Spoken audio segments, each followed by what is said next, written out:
You came back, yes. Welcome to week 2. Week 2 is how we hold the golf club. So I am a right-hander.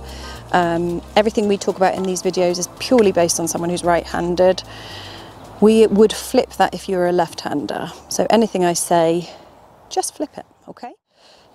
So you'll notice I wear a glove. I like leather gloves just because they are, for me, more comfortable. They are softer for my delicate hands.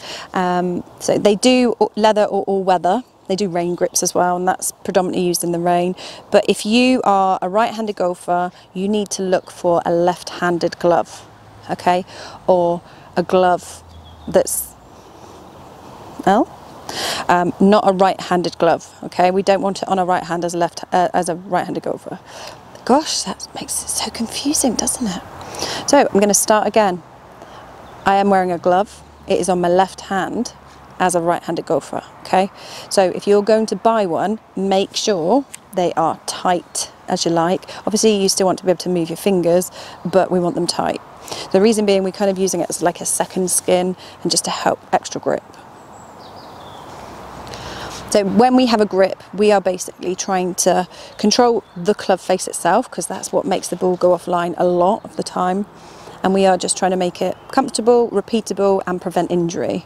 So I see quite a lot of people, again, it depends on age groups. Some people have kind of got maybe arthritis or something, and then they can't move their hands properly. Some people have got bigger hands, some people have got smaller hands. So there is not one grip that fits all. So that is why I'm going to give you 3 options, and you can kind of just tinker around with those and see what you think.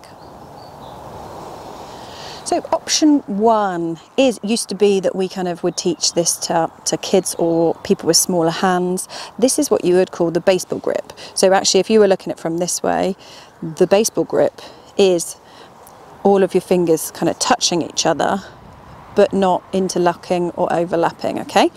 So what we're looking for is that basically one hand goes on the top, one hand goes on the bottom, and that they touch each other. So that is the baseball grip.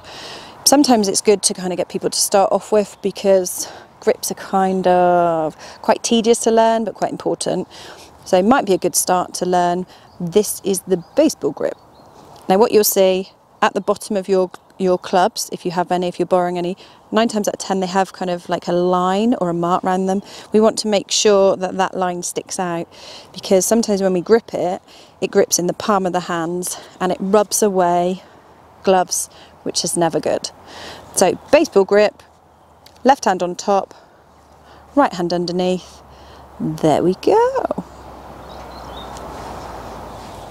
So you might have tried the baseball grip as a starting point, really liked it, or you've kind of thought, no, I want something different. So the next option is what you call an interlocking grip. So this was designed kind of pretty much for most people playing. I never was taught that as a junior. Some people say that I should have been, I didn't, but it doesn't matter. So this is kind of starting point of the same of a baseball grip, left hand on the bottom, right hand on the top. And instead of the kind of fingers sat together, we are going to interlock the 2 fingers that touch each other, okay?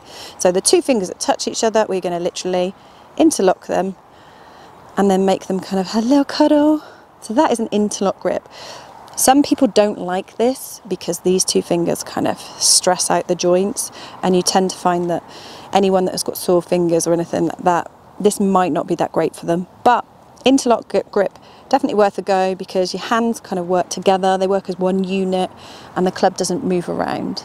So interlock. And then the other option. Sorry to give you 3, but it's worth giving you 3 because then you can practice them.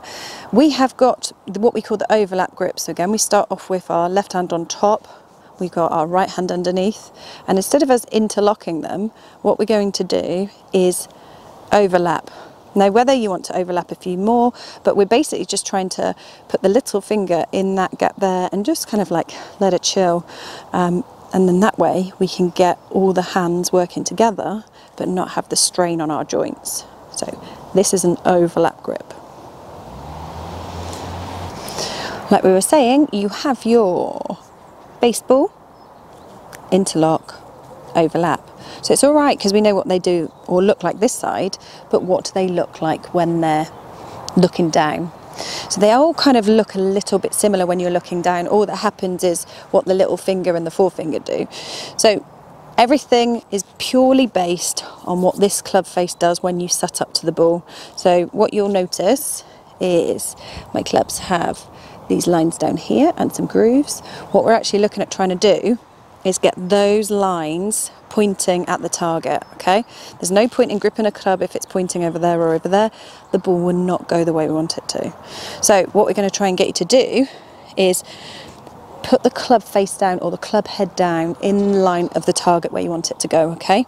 And we are going to grip it in the top hand in the fingers, so that when you look down, the thumb is slightly to the right of the grip and that you can see 2 to 2.5 knuckles on your top hand. So from here, it's a bit awkward in the camera, we're looking at trying to have the hands nice and snug together. We're trying to see a couple of knuckles. You might even see a little bit of the logo on the back of your hand, but that is us put the top hand on, which is probably the most important when it comes to position. Sorry about that. So once you've got your top hand on, that is when we put the bottom hand on. Bottom hand, we use it almost in the direction of the club face. So I want my hands in the finger, the club in the fingers, drop it down, we either baseball bat it and cover the thumb up so that when you look down you see maybe one knuckle of your right hand, or we interlock and cover up that thumb. So again, we're still looking at when we look down, we've got the top hand hasn't changed at all. And then the other one is your interlock. But again, same again, we're covering up that thumb. So when you look down, your arms and hands should be nice and snug together. It might not feel comfortable, it might not feel normal, but we're trying to basically get your hands to work as one unit so that this doesn't move around as much, okay? So like I said, give it a go. Baseball, interlock, overlap. Grip pressure. When you first start, you will be gripping it for dear life because this is new and this is something different.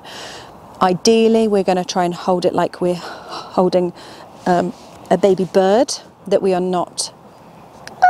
So we've got it nicely in our hands. We're not letting go of the club, but we have got a good grip, okay? So we're just basically trying to get you a repeatable grip. It's not going to feel comfortable, but you can practice this pretty much in the house if you walk past a golf club and kind of pick it up. The more times you do it, I promise you, it will feel more comfortable. And that is week 2 done. Sorry, it isn't this inside. It started raining, so we are back inside, yay. But hopefully next week, the weather is still okay and we will be doing backswing. So it's what you do, kind of starting your swing to get the power, so we're going to be working on that. That's quite an important one. It's all important, obviously. So yeah, today we did grip. I hope you liked it. If you did, just drop us some comments, let us know how you get on, share the video with your friends and family, but most important, if you could subscribe to the channel, that's a biggie, because then when we do make new videos, you will see all of them. So yes, we will see you next week, same time, same place, working on backswing. So have a good week, take care.